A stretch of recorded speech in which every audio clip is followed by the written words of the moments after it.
Bom dia, estamos no dia 162 de leitura da Bíblia. Começaremos com Romanos, capítulo 15, versículos de 14 a 33. A explicação de Paulo. E eu mesmo, meus irmãos, estou certo de que vocês estão cheios de bondade, têm todo o conhecimento e são aptos para admoestar uns aos outros. Entretanto, eu lhes escrevi em parte mais ousadamente como para fazer com que vocês se lembrem disso outra vez, por causa da graça que me foi dada por Deus, para que eu seja ministro de Cristo Jesus entre os gentios no sagrado encargo de anunciar o Evangelho de Deus, de modo que a oferta deles seja aceitável, uma vez santificada pelo Espírito Santo. Tenho, pois, motivo de gloriar-me em Cristo Jesus nas coisas concernentes a Deus, porque não ousarei falar sobre coisa alguma, a não ser sobre aquelas que Cristo me fez por meio de mim, para conduzir os gentios à obediência por palavra e por obras, por força de sinais e prodígios, pelo poder do Espírito de Deus. Assim, desde Jerusalém e arredores até o Ilírico, tenho divulgado o Evangelho de Cristo, esforçando-me deste modo por pregar o Evangelho, não onde Cristo já foi anunciado, para não edificar sobre alicerce alheio. Pelo contrário, como está escrito: aqueles que não tiveram notícias dele o verão, e os que nada tinham ouvido a respeito dele o entenderão. Os planos de Paulo. Essa foi a razão por que também muitas vezes fui impedido de visitá-los. Mas agora, não tendo mais campo de atividade nessas regiões e desejando há muitos anos visitá-los, penso em fazê-lo quando em viagem para a Espanha, pois espero que de passagem eu possa vê-los e que vocês me encaminhem para lá, depois de haver primeiro desfrutado um pouco a companhia de vocês. Mas agora estou de partida para Jerusalém a serviço dos santos, porque a Macedônia e a Acaia resolveram levantar uma coleta em benefício dos pobres dentre os santos que vivem em Jerusalém. Isso lhes pareceu bem, e de fato lhes são devedores, porque se os gentios têm sido participantes dos valores espirituais dos judeus, devem também servi-los com bens materiais. Tendo, pois, concluído isso e havendo-lhes consignado este fruto, irei à Espanha passando por aí. E bem sei que ao visitá-los irei na plenitude da bênção de Cristo. Paulo pede as orações. Irmãos, por nosso Senhor Jesus Cristo e também pelo amor do Espírito, peço que lutem juntamente comigo nas orações a Deus, a meu favor, para que eu veja livre dos rebeldes que vivem na Judéia e que este meu serviço em Jerusalém seja bem aceito pelos santos. Isto para que, pela vontade de Deus, eu chegue à presença de vocês com alegria e possa ter algum descanso na companhia de vocês. E o Deus da paz esteja com todos vocês. Amém. Livro 1 de Samuel, capítulo 29. Os filisteus desconfiam de Davi. Os filisteus reuniram todos os seus exércitos em Afeca, enquanto os israelitas acamparam junto à fonte que está em Jezreel. Os governantes dos filisteus se foram para lá com centenas e com milhares. Davi e os seus homens iam com Aques na retaguarda. Então os chefes dos filisteus perguntaram: o que estes hebreus estão fazendo aqui? Aques respondeu: não é este Davi o servo de Saul, rei de Israel, que está comigo há muitos dias ou anos? E desde que desertou e passou para o meu lado até o dia de hoje não encontrei nada de errado nele. Porém, os comandantes dos filisteus se indignaram contra Aques e lhe disseram: mande este homem embora para que volte ao lugar que você lhe designou. Ele não deve entrar conosco na batalha para que não se torne nosso adversário no combate. Pois de que outro modo se reconciliaria com o seu senhor? Não seria por acaso com as cabeças desses homens? Não é este aquele Davi de quem cantavam nas danças dizendo: Saul matou seus milhares, porém Davi os seus 10 milhares? Então Aques chamou Davi e lhe disse: tão certo como vive o Senhor, você é um homem correto, e me parece bem que você tome parte comigo nesta campanha. Porque não encontrei nenhum mal em você, desde o dia em que você veio para junto de mim até o dia de hoje. Mas os governantes não se agradaram de você. Portanto, agora volte e vá em paz, para que você não desagrade aos governantes dos filisteus. Então Davi disse a Aques: Mas o que foi que eu fiz? Ou o que você encontrou de errado neste seu servo desde o dia em que entrei para o seu serviço até hoje, para que eu não possa lutar contra os inimigos do rei, meu senhor? Aques respondeu: Eu sei que aos meus olhos você é bom como um anjo de Deus.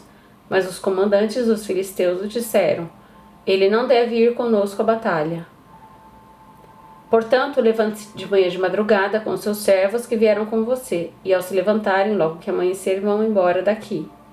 Então Davi se levantou de madrugada, ele e seus homens, para voltar à terra dos filisteus. E os filisteus foram para Jezreel. Livro 1 de Samuel, capítulo 30. Ziclag é saqueada pelos amalequitas.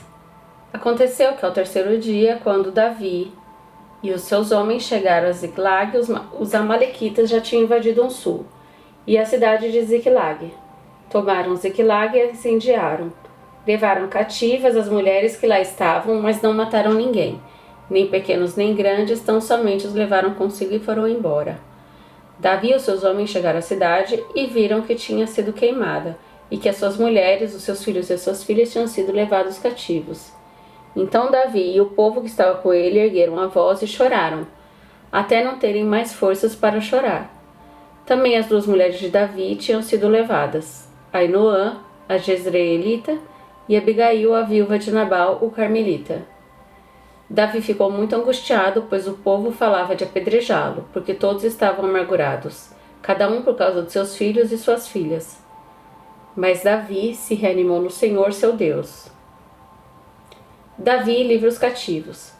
Davi disse a Abiatar, o sacerdote, filho de Aimeleque: Traga aqui a estola sacerdotal. E Abiatar a trouxe Davi. Então Davi consultou o Senhor, dizendo: Devo perseguir esse bando? Conseguirei alcançá-lo?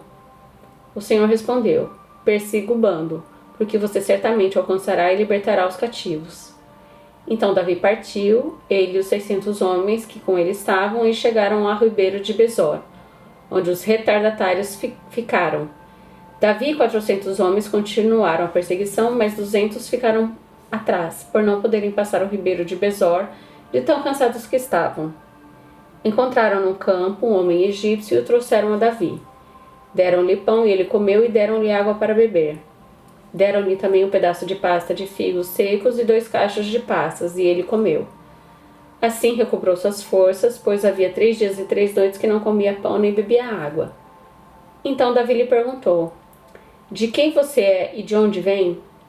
O moço egípcio respondeu: Sou servo de Amalequita, e o meu senhor me deixou aqui porque adoeci há 3 dias. Nós invadimos o lado sul dos Queretitas, o território de Judá ao lado sul de Caleb, e pusemos fogo em Ziclag. Então Davi lhe perguntou: Você poderia me levar até esse bando? Ele respondeu: Jure por Deus que não vai me matar nem me entregar nas mãos de meu senhor, e eu o levarei até esse bando. E ele levou Davi até lá.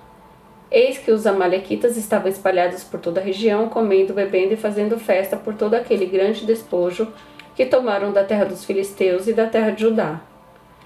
Davi os atacou e lutou contra eles desde o crepúsculo até a tarde do dia seguinte. Nenhum deles escapou, a não ser 400 moços que montaram em camelos e fugiram. Assim, Davi salvou tudo o que os amalequitas tinham levado. Também salvou suas 2 mulheres. Não lhes faltou coisa alguma, nem pequena nem grande, nem os filhos, nem as filhas, nem o despojo, nada do que lhes havia tomado. Davi trouxe tudo de volta. Davi também tomou as ovelhas e o gado. Então levaram esses animais diante de Davi e disseram: Este é o despojo de Davi. A lei a respeito da divisão da presa. Quando Davi se aproximou dos 200 homens, que de tão cansados que estavam não o puderam seguir, e ficaram no ribeiro de Besor, estes saíram ao encontro de Davi e do povo que vinha com ele. Davi se aproximou deles e os saudou cordialmente.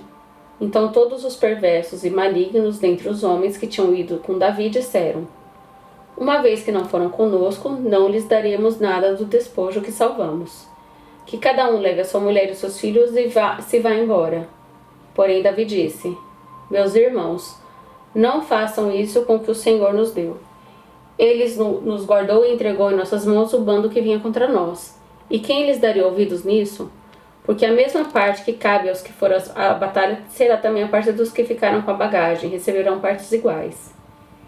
E assim, desde aquele dia em diante, isso foi estabelecido por estatuto e direito em Israel, até o dia de hoje. Quando Davi chegou a Ziklag, enviou parte do despojo aos anciãos de Judá, seus amigos, dizendo: Este é um presente para vocês, tirado do despojo dos inimigos do Senhor.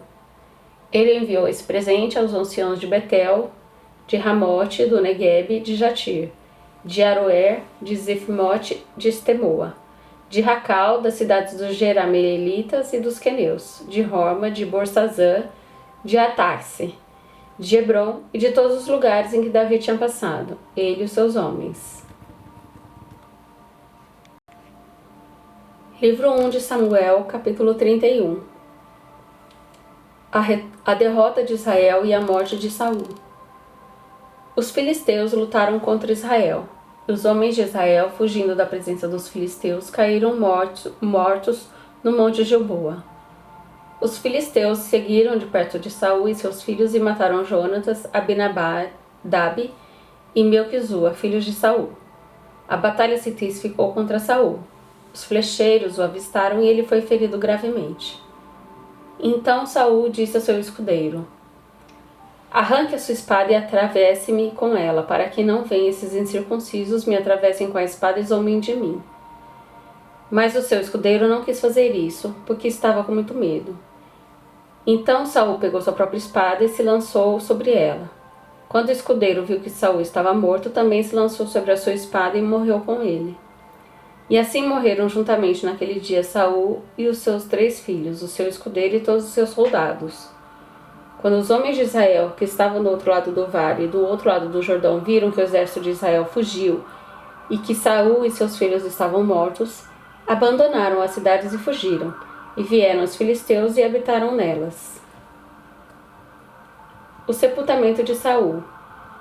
E aconteceu que no dia seguinte, quando os filisteus foram tirar os despojos dos mortos, encontraram Saul e os seus 3 filhos caídos no monte Gilboa. Cortaram a cabeça de Saul e o despojaram das suas armas. Enviaram mensageiros pela terra dos filisteus ao redor para levar as boas novas ao templo dos seus ídolos e ao povo. Puseram as armas de Saul no templo de Astarote e o seu corpo afixaram na muralha de Bet-seã. Quando os moradores de Jabe de Gileade ouviram que os filisteus haviam feito com Saul, todos os homens valentes se levantaram, caminharam toda a noite, tiraram o corpo de Saul e os corpos de seus filhos da muralha de Bet-seã e os levaram a Jabes, onde os queimaram. Depois pegaram os ossos deles e os sepultaram debaixo de um arvoredo em Jabes, e jejuaram 7 dias. Salmos 71. Súplicas de um ancião. Em ti, Senhor, me refugio, não seja eu jamais envergonhado. Livra-me por tua justiça e resgata-me. Inclina-me os ouvidos e salva-me. Sê tu para mim uma rocha habitável em que eu sempre possa me refugiar. Ordenaste que eu me salve, pois tu és minha rocha e minha fortaleza. Livra-me, Deus meu, das mãos do ímpio, das garras do homem injusto e cruel, pois tu és minha esperança, Senhor Deus, a minha confiança desde a minha mocidade. Em ti eu tenho me apoiado desde o meu nascimento. Tu me tiraste do ventre materno. A ti se dirige constantemente o meu louvor. Para muitos sou motivo de espanto, mas tu és o meu forte refúgio. Os meus lábios estão repletos do teu louvor e da tua glória continuamente. Não me rejeites na minha velhice, quando me faltarem as forças, não me desampares. Pois os meus inimigos falam contra mim, e os que querem matar-me conspiram, dizendo: Deus o abandonou. Persigam-no e prendam-no, pois não há quem o possa livrar. Ó Deus, não te ausentes de mim, Deus meu, apressa-te em me socorrer. Que sejam envergonhados e consumidos os que são adversários de minha alma. Cubram-se de vergonha e de vexame os que procuram o meu mal. Quanto a mim, esperarei sempre e te louvarei cada vez mais. A minha boca proclamará a tua justiça, o dia inteiro contarei os feitos da tua salvação, ainda que eu não saiba o seu número. Irei na força do seu Senhor Deus, anunciarei a tua justiça, a tua somente. Tu me tens ensinado, ó Deus, desde a minha mocidade, e até agora tenho anunciado as tuas maravilhas. Não me desampares, ó Deus, agora que estou velho e de cabelos brancos, até que eu tenha declarado à presente geração a tua força e às gerações vindouras o teu poder. A tua justiça, ó Deus, se eleva até os céus. Grandes coisas tens feito, ó Deus, quem é semelhante a ti? Tu que me tens feito ver muitas angústias e males, me restarás ainda viva e de novo me tirarás dos abismos da terra. Aumenta a minha grandeza e consola-me novamente. Eu também te louvo com a lira por tua verdade. Ó Deus meu, cantarei louvores a ti ao som da harpa, ó Santo de Israel. Os meus lábios exaltarão quando eu cantar louvores a ti. Também exultará a minha alma que remiste. Igualmente a minha língua celebrará a tua justiça todo dia, pois estão envergonhados e confundidos os que procuram o meu mal.